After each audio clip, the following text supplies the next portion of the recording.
Budget پیش ہو گیا، کیا کہیں گے؟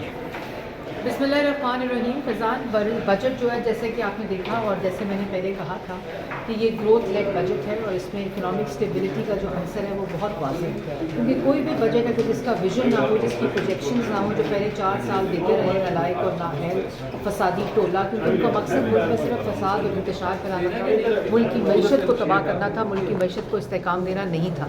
اسی لیے انہوں نے اپنا IMF کا اپنا پروگرام سسپینڈ کر دیا اور اس کو وائلیٹ کیا.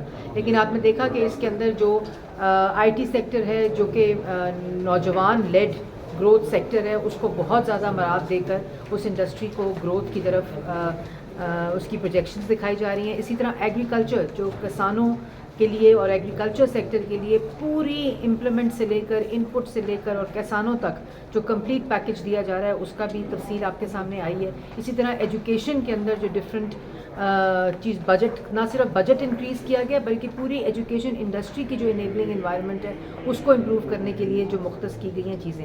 پہلی دفعہ اس کے اندر جو ورکنگ جرنلسٹ ہیں، جو ورکنگ میڈیا ورکرز ہیں، ان کے لیے ہیلتھ انشورنس پروگرام کو انٹروڈیوس کیا گیا.